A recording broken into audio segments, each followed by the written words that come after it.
And so I said, what do you need so that you can be successful? What is it that we can give you so that you can do the job that we're paying and asking you to do? If the person is able to answer those questions, it can be very helpful. And if they can't, it's also helpful because you say, hey, I need you to either figure that out or let's work together to figure out what's going to help you do the best work or be the best person possible.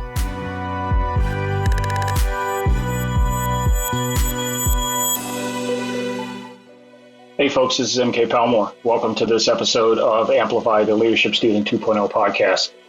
Today in the virtual studio, I have Russell Davis. Russell is the Chief People Officer of Revolution Entertainment Services.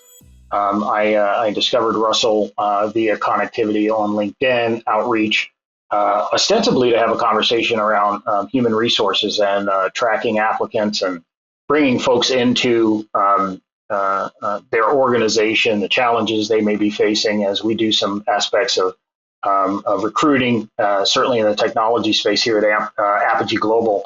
But really what happens and what you'll recognize through the course of this conversation is that Russell and I take a completely different bent or turn around this conversation on leadership. Turns out that Russell is a thought leader in the leadership space. Has some very profound approaches and thoughts and some deep experiences that I think have influenced his style of leadership. And it turns out it's been one of the best conversations that I've had here on the Leadership Student podcast. And I think that you guys are going to enjoy it. So we talk about and get in depth in terms of sort of purpose-driven or servant leadership, why people make the choices to become servant leaders and the experiences and rewards that they get, not just for helping others and helping others build into the people that they want to be, but the rewards internally that you get from supporting and serving others. So I hope you guys enjoy this conversation. Russell is probably one of the sharpest guests that I've had on the podcast. And I know you guys will get a ton out of this conversation, so enjoy. All right.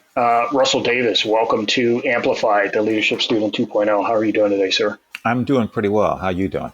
Outstanding. I am happy that you've been able to join me once again for a conversation about all things leadership. The audience won't recognize this, and maybe they will see some snippets of what we were able to capture, but we've had a conversation, and I thoroughly enjoyed it. We're going to try and recapture some of that magic here, but I want to jump right in and talk a little bit about your work history, and then move into some of the particular positions and thought leadership that you have around the subject of leadership. But for the audience, why don't you talk a little bit about your background and where you're currently employed? Okay. So once again, I appreciate the opportunity to talk to you about this. So I'm a native Philadelphian who now lives in Los Angeles. I've been here for I was going to tell the truth, about almost 40 years. So I've been here for a little while. And I am the Chief People Officer for a company called Revolution Entertainment Services.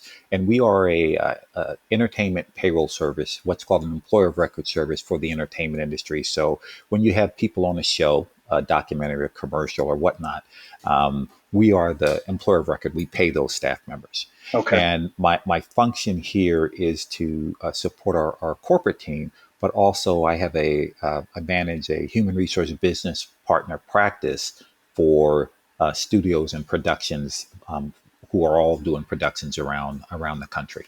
All right. Exciting stuff being connected to what's going on down in Los Angeles. I was a Los Angeles resident for many, many years, have very fond memories of living there, but I know all things entertainment industry kind of dominate the landscape there. So I appreciate you taking time for this conversation. When I reached out to you originally, it was under the guise of you being an HR professional, but I think in our initial conversation, I was actually able to glean from you some pretty interesting concepts around your background in the field of leadership. You've done some writing, some extensive thought leadership on the topic. Talk to us a little bit about how you began to, as a professional, lean into the topic of leadership. I appreciate that question. So my dad he's a retired judge. He is a retired pastor, and he is a lifelong Marine. So because of those three skill sets, he always talked about kind of moving forward, putting yourself forward, being involved, being engaged.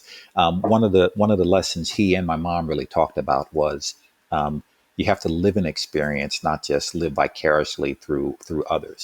So I left Philadelphia. I went to undergrad in Wisconsin. I came out to California, went to grad school here. And while I was in grad school, I met up with some Peace Corps volunteers, recruiters on campus, and then I joined the Peace Corps and I went to Honduras.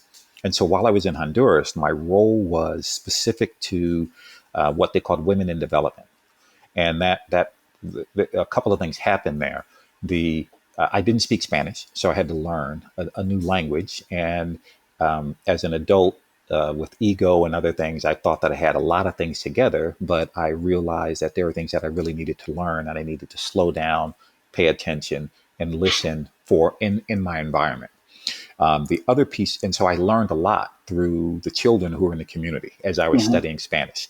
And they would giggle and laugh, and I got over that, and I would just ask questions, ¿Cómo se dice eso? How do you say this? And they would say tenedor or fork, and I love that. And then the group that I was working with, the women's groups, all were pig farmers who sold product to the government.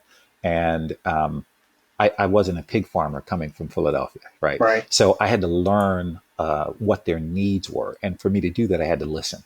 And so that was kind of the start of this whole process in the late '80s, early '90s, was just listening through the needs, understanding the wants, and then putting aside some of the preconceived ideas about that I had about uh, value, worth, intelligence, ability, all those things.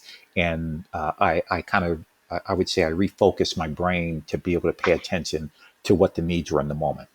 When I came back to the States, I worked for the Peace Corps Washington and came back to California. Well, actually, when I came back to the States, it was right when the Rodney King incident happened. That was one of the first things I saw on TV when I got back.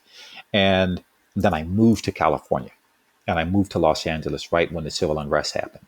And while I was working at UCLA, one of the things that we discovered was that people don't always know how to talk through difficult issues. Hmm. And so it was at that moment that folks were at that particular time they were talking about issues of race, but they couldn't talk about it. So we created a program called Day of Dialogue on Race with some colleagues and I, and we created this company called the Dialogue Consultants, where our focus was talking through and working through difficult issues so that we could find resolution for communities, college campuses, corporate institutions, and all that, just so they could understand how to talk through difficulty. And we took that process and we traveled all around the country while I was working there. And it turned into kind of a leadership practice. When in the early 2000s, I was called into a company to actually help with some executive training. And they hired me as their director of training and leadership. And we talked about how do you impact change for within an organization. And so, being the director of training and leadership, or leadership and training, that was where my focus was on developing skills for those folks who are in management positions, and then accessing staff at all levels so that they recognize that they have a role, they have a power, access, and the ability to help themselves succeed and help the organization succeed. And then I just kept doing that over the years. Kind of strikes me that one of the common themes I find in folks who have spent a lot of time in the leadership space is that I find a commonality around the idea of service. And I'm wondering if you feel that your experience in service in the Peace Corps played a critical role in how you begin to frame your understanding of what it means to lead others. Yeah, I think that is a very astute statement. Service as a concept that I wish I owned around a servant leadership. The book and the concept really talks about service as a core value, and that service idea is giving to others so that they can benefit and do better in their life, in their world. That service that you provide to others, it gets paid forward, and those individuals can kind of take that value and then demonstrate that in their daily behaviors in life and in work. So I think you hit on a key point. What's the for most folks, or maybe even when you think about it yourself, like what's the return on investment for an individual who thinks about leadership in that way? In other words, simply understanding that You're not in it for yourself. You're not in it for any kind of award or recognition system. You're in it to help other people get to where it is that they'd like to be, either on a personal or professional level. Hmm. For you, where does that drive come to? How does that feed who it is that you are as an individual? Wow, that's a very deep question. Um, there's a transition in the feeling process and the thought process where I'm not trying to please myself in terms of personal gratification, and that I would say that's a transition. Mm-hmm. Um, uh, but that shouldn't be confused with not wanting to benefit from the work that I do and from Right. what I engage in. So the the outcome is, let's say, it's an emotional feeling that I say, hey, I'm doing something good and powerful. But the driver for that is kind of big T truth and big R right. I want to be able to do what's right and what's good and what's just and in the world. Not so that I can leave a legacy of having a statue, but so I can impact other folks to be the best that they can be. And what I think about that is that I have a definition of success, and this has changed over time. Success, from my perspective, is reaching your dreams while maintaining your dignity and the dignity of others. That other piece right there allows me not to Yeah. say I'm going to do whatever it takes. I'm going to do whatever it takes. I'm going to step on whoever I need to so I can make it. And I'm like, what does make it mean? I always need to think about dignity for myself and dignity for others as a value. And I have another piece to that, which is um, values are always demonstrated through your behaviors.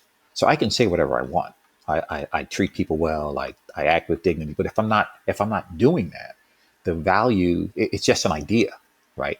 Or a wish. It's not something that I really believe in. So that's kind of where my core and my center is, to connect with others so that they can be the best that they can be.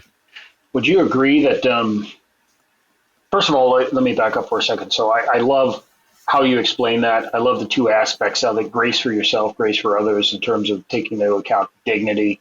In other words, your rising, your development, your growth doesn't have to come at someone else's expense. Hmm. In fact, you can do both collaterally.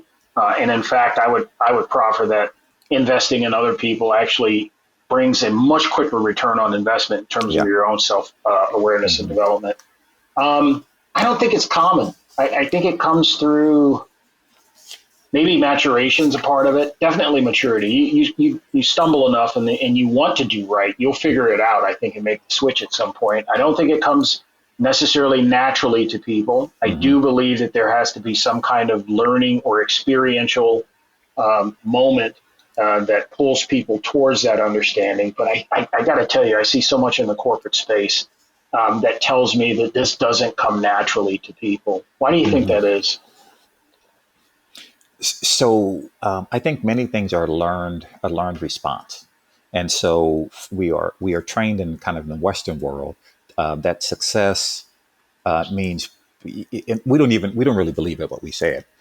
Hey, you pull yourself up by your bootstraps. You do it all on your own. You push forward and you make it on your own. Don't let people see you sweat. Never let people see you panic. So we learn to operate in a facade that isn't necessarily beneficial for us, emotionally, physically, or intellectually.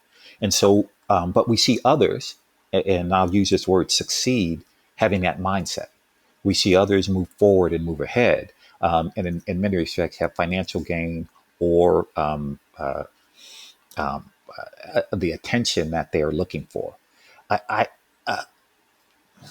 there was so I had an experience in the Peace Corps where the short version is I was in a bonfire explosion, and I was hospitalized in Honduras. I was Mm-hmm. medevac to Washington. But the piece of that whole thing was I had two thoughts that came about a kind of a second apart. I was literally blown into the ocean, and falling into the water is what put me out. When I got out, I walked up and I told two friends who were there, I said, "Hey, I'm hurt. Walk me back to the little hut that we were staying in." And I won't give you all the details, but while I was in washing up and in the shower, some of my skin fell off.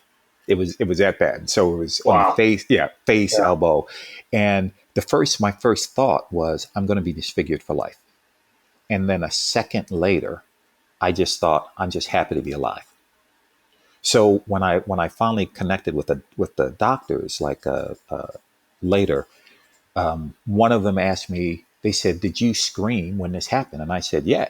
And he said, "Well, good thing you didn't inhale because you would have singed your lungs, and then you wouldn't have made it, right?" And I Wow. said, "Oh, right, okay." And it was this idea of grace. You actually use that word. There was this idea of grace that I had for just being thankful.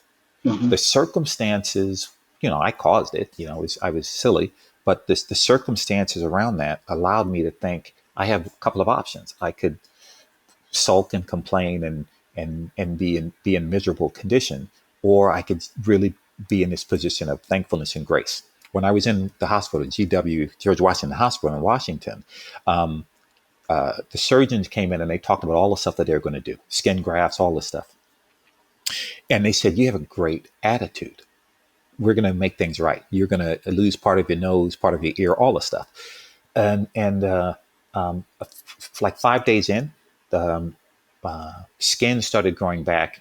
Literally, the plastic surgeon was very upset because my body was healing itself in ways that they didn't anticipate. I didn't have to have any skin graft, didn't have to do any of that work. It That's just came. amazing. It really was. And one of the a surgeon came in and he said, I remember sitting by me in the hospital, and he said, "Hey, what you have is considered a miraculous experience. I think it's happened because you have a different attitude than other folks who are here." And I was like, you're probably right. Because I was resting in this position of grace and Hmm. happiness and gratitude and joy. And part of that was, from, uh, my upbringing with my family and other things. But it was also the recognition that I had a choice in how I was going to act. And so over time, I try not to forget that. I try not to take that for granted. And that's the thing that I don't think happens to many people in the corporate world or in anything. When you have these traumatic experiences, we don't always recognize that we have a choice and how we're going to navigate that experience. And so the choices I make are not to stay rooted in the pain or the distress. It's, hey, what do I need to do, not just to get out of it, but to learn from that and do better.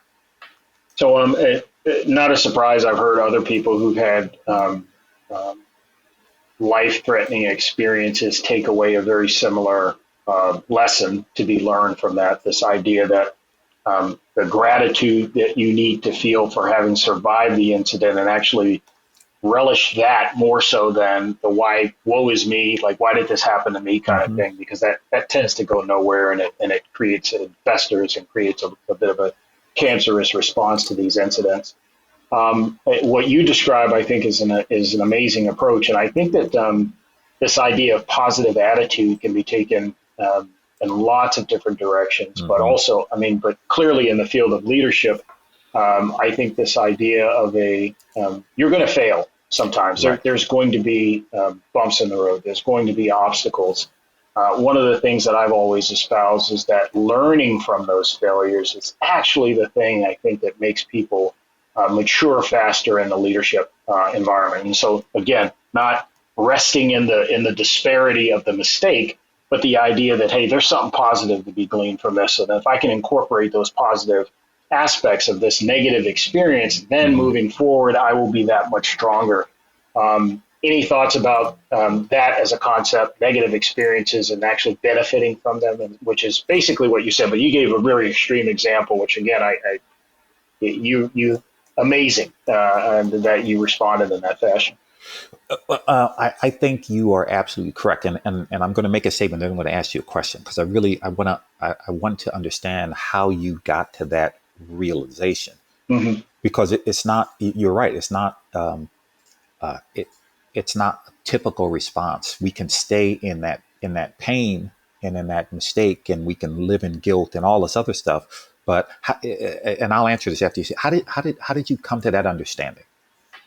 For me, it's I've always tried to take as positive a framework on challenges as I possibly can because I've experienced a lot of challenges from Hmm. youth all the way through my current status in life. And I think I take it as I got to figure out a way to weaponize this. In other Right. words, make the best use out of these mistakes and failures because there's so many of them. Hmm. And if you take time to pay attention to what's happening around you, you see other people make very similar mistakes and things, and you see how they get mired Correct. in the event itself. And it's incumbent to be able to recognize that so you can say to yourself, well, you always should be moving forward. And Hmm. that's something that I think that I've always felt um, just innately as a person. I feel like forward motion is better than stasis. Forward motion is going to reward you in a way that's staying in place probably never will. And Hmm. it's not that I'm never. It's not. It's not a matter of never being satisfied. What it really is about, though, is just that I believe forward motion brings growth, it brings development, and it also brings sometimes untold opportunities to you as long as you're constantly sort of in this motion of building, right? Yeah. Building towards an end state that you'll never get to, quite frankly. Yeah.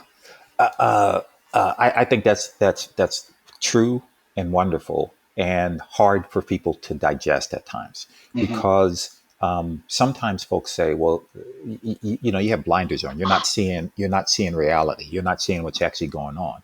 And what he says, not only do I see it, I live it. I was in it, right? And so the choice that I have isn't Pollyanna-ish. It isn't to pretend that nothing bad happened or nothing detrimental to my life, health, safety, welfare happened. It's what do I do with that? Because I could Right. I could rest in that, I could stay in that, I could wallow in it, but it doesn't do me any good. And Yeah. that's the piece that sometimes folks say, I don't know how to get out of that state. Mm-hmm. And if folks are able to say that, that's a great thing because then you have a recognition that you're not necessarily where you want to be, and then we can figure out ways to move forward. So the leading as a concept, leadership as a concept. My idea of it is really around it's the ability to engage with people, processes, and programs effectively, responsibly, and ethically to achieve organizational, team, or individual goals. And sometimes I think folks think about leadership as not only do I need to be in front, pulling folks forward, but I need to have all of the attention. And the thing that I explain to folks in the corporate world is the folks who have power are your frontline employees who are representing the company on a day-to-day basis. And because they can undermine everything that you say you want to create for your organization, they can interact poorly with the client. They can undermine the work that they're doing, so the programs don't work or the what you're trying to create doesn't work. So when you think about power only as something coming from the top, you forget about the impact that others have on you, your work, your Mm-hmm. environment, and the community. So that's why you pay attention to others so that you can help them be successful because it also helps you in the organization. I'm glad you described it like that because I feel as though most folks don't recognize that situation that you described where a line employee is maybe sometimes undermining the overall goal of the organization. Hmm. Sometimes, most of the time, in fact, I don't think that comes from an explicit desire to do wrong. I think that because these negative cultures have been created, that people tend to be underproductive and or underperform in an environment where they don't feel individually nourished.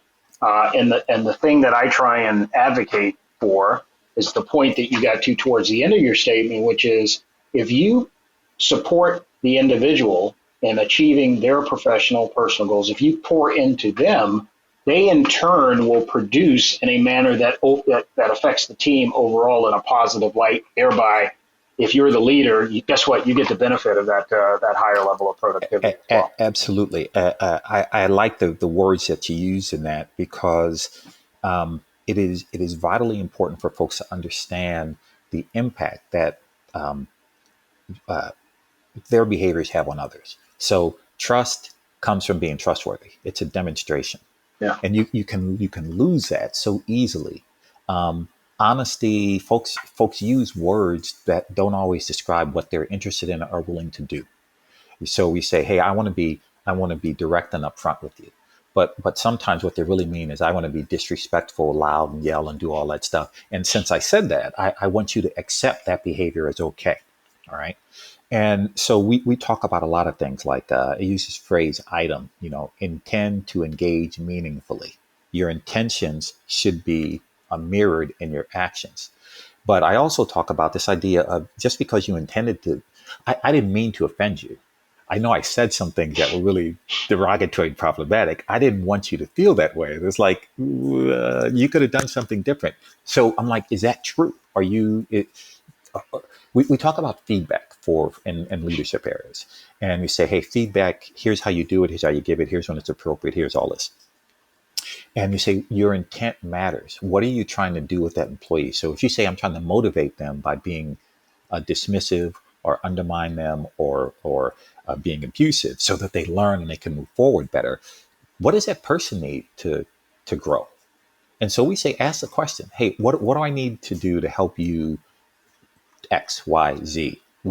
How are you motivated? What helps you to be more successful? What do you need from me so that I can help you succeed? And part of that clarity also allows that person who is in that leadership role to be able to say, hey, we had this conversation. We talked about expectations. We talked about what your needs were. I'm doing my best to meet those. And you're not doing your end. You're not meeting your obligations that we talked about. And that's how this idea of, and here's the outcome or the consequences going to happen from that, without spending a significant amount of time saying, I don't know what to do. I don't know how to operate. I don't know what they need. I don't know what they want. We ask those questions. And so I say, what do you need so that you can be successful? What is it that we can give you so that you can do the job that we're paying and asking you to do? Or even in voluntary positions, whatever it might be. If the person is able to answer those questions, it can be very helpful. And if they can't, it's also helpful because they say, hey, I need you to either figure that out or let's work together to figure out what's going to help you do the best work or be the best person possible. Yeah. You touched on a topic that I think is undergirds this entire relationship that we have with those that we work with, and it's this idea of trust. Mm-hmm. I don't know about you, but I've had a couple of instances in my leadership journey where I've been given the opportunity to work with and lead someone who maybe comes from a bad experience. In other Yeah. words, they were considered to be underperforming in one area, ultimately came to my team, and the idea there is that give them a different, I always believe in giving people a second chance, give them a different snapshot. Maybe you'll see a different level of performance out of them depending on the situation that you put them in. It strikes me, though, that in each of those instances where I've had this experience, I've had to spend an inordinate amount of time rebuilding trust Yeah. with that particular team member. And it can be challenging because they come very defensive. They come, I think, oftentimes like ready to defend against what they perceive to be mistreatment, mishandling, not given an opportunity to show their skills. Talk a little bit about the experiences that you've had in terms of the time it takes to rebuild trust with someone and why that's so important in terms of leading.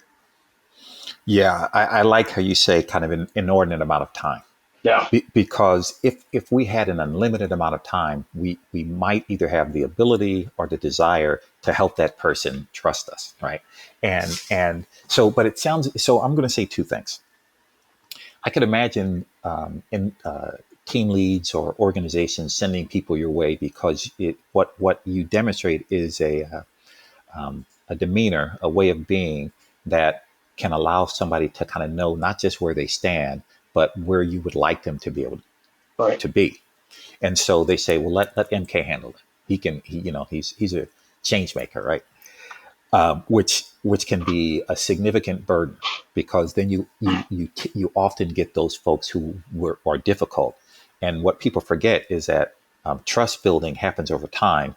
They jump to the end of time where they say, "Oh, we're at their award ceremony," and I'm like, "We're not even in the door yet."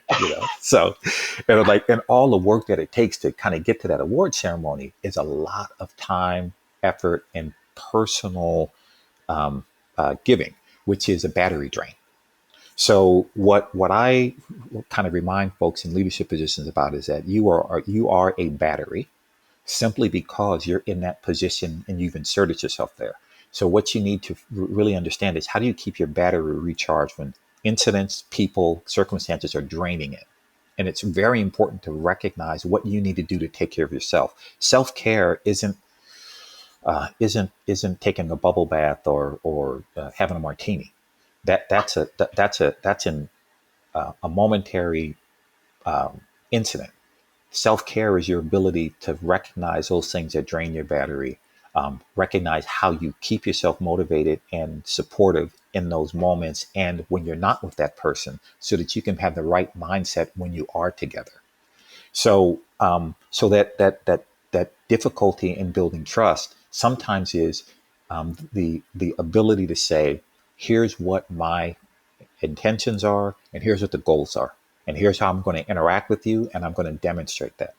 When I don't demonstrate that with you, let me know. But Right. I but Yeah. here's what I need from you as well. Yeah. I And like that we part. you put that, and I just think we I we have to make some things obvious. The reason you're here is because of this. Here's how I operate. Here's what I want to do. Here's what I want to do with you. What are you willing to do? And if they can tell you those reasons why they failed or didn't build trust with others, then that gives you an opportunity to be able to say, I can do that. I won't do that. I can manage this. Let's figure out how that's going to be, and let's review that in a month or weeks or whatever it is. And Yeah. then during that time frame, you correct actions that set up either communication roadblocks or inhibitors to trust. And so we do this exercise where we say, hey, how do you communicate with others? How do you want others to communicate with you? And what are your hot buttons, right? Yeah. And what do you think is the most difficult thing for people to share? I like the idea of clarity and transparency. I think, as you were saying and describing that process, it brought to mind the times I've been successful at sort of recovering folks from bad experiences. And I think that the times where I've been successful in rebuilding that trust all come with a level of clarity and full transparency around expectations, like Yeah. what my expectations are, and quite frankly, what the employee expects of themselves too, and being Mm-hmm. able to put those kinds of things on the table, I think is helpful. If I remember or recall correctly, you've done some writing on leadership, maybe a few books or something. You want to talk a little bit about I, what drove you to document your theory? so I wrote this book in, I think, 2017, 2018. It's called The Leadership Papers, Tools for Effective Leadership, right? And I was Mm-hmm. doing all these training sessions and doing work. And someone asked me, hey, said, can you put that stuff together so we don't have to wait for you to show up or whatever it might be? And I said, so Right. I did. I put all of these workshops and trainings together. And there's some great material in there, like John Miller's the QBQ, the question behind the question, and servant leadership stuff, and things that I worked on, like the CARES model, and all these different ideas. I just put it all in there, uh, and then I interviewed people who I really appreciated their leadership style, and I put those in the book. And folks are like, "Man, you just put a whole bunch of stuff together, and then you put it out there." And I said, "I did." And they said, "It's a bit much." I said, "So take it piece by piece. Just use what Right. works." Yeah. And I did that. And then someone actually approached me, and my intention isn't to be political; it's just to be specific. And someone came to me in 2020 and said, "Hey, when you talk about leadership, meaning the ability to have a following, to be able to direct people, to make your agenda come forward, all these things," the statement that they made was, "Oh, that's everything that President Trump is doing at the moment."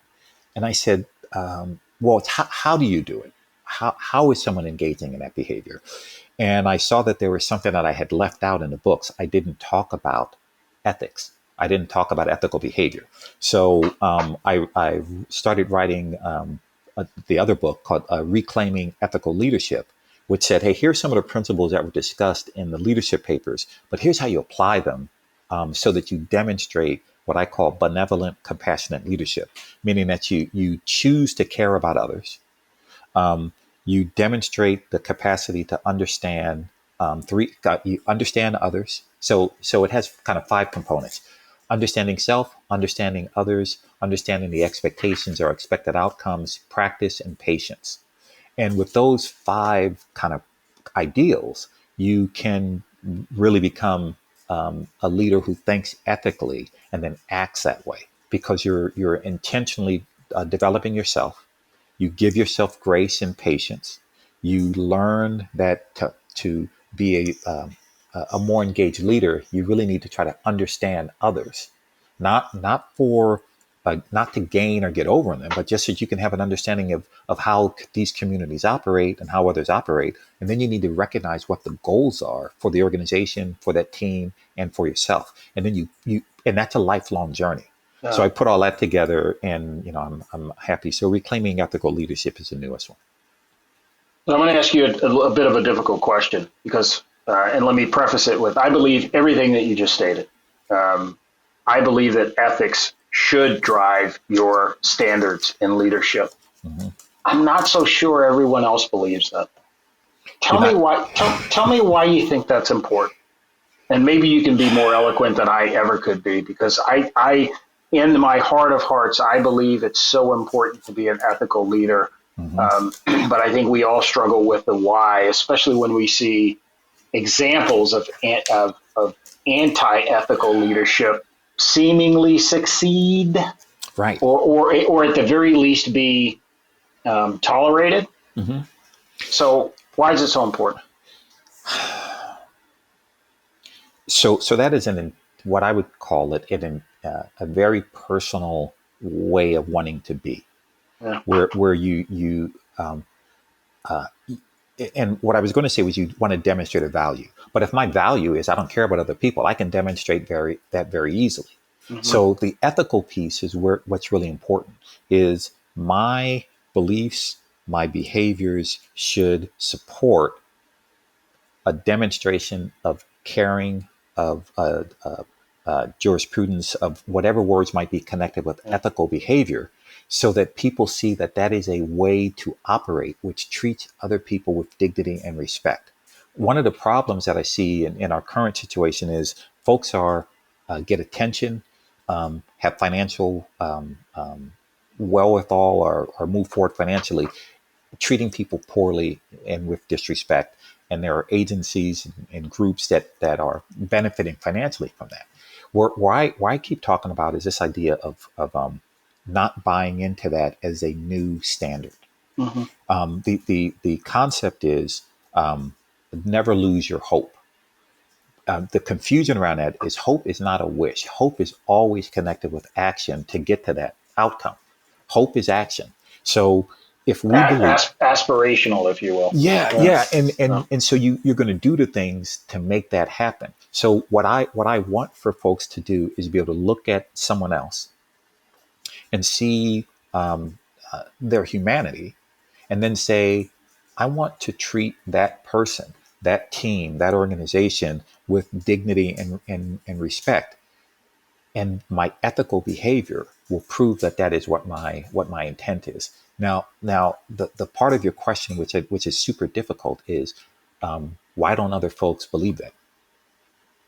And I think that is a learned behavior where folks see the world as a zero sum game.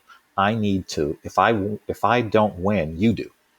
And I'm like, when did that become a truth? Mm.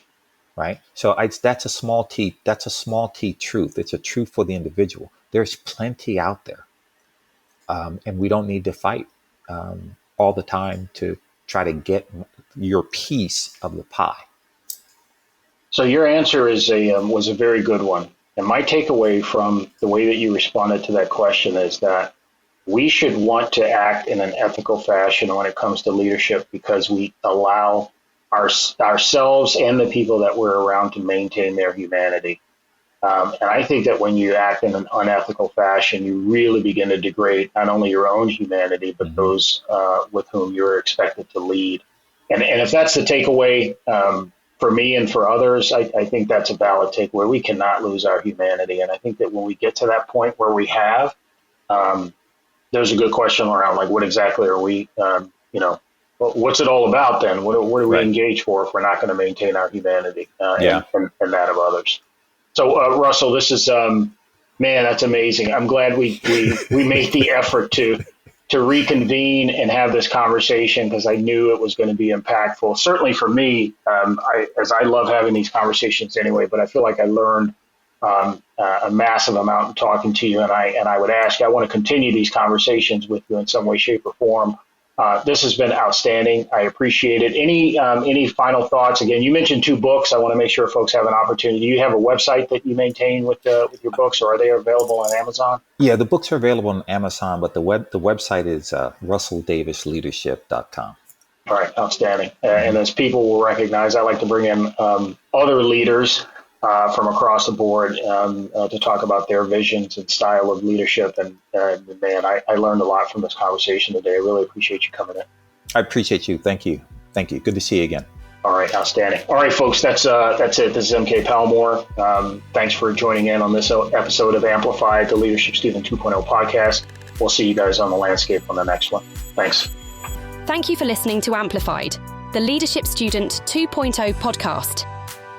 If you're ready to elevate your personal leadership and drive your team's success, connect with Apogee Global RMS for custom coaching and development solutions. And be sure to subscribe to the podcast so you never miss an episode of impactful personal leadership strategies. Until next time, keep leading with purpose and empowering those around you. Together, we'll amplify your success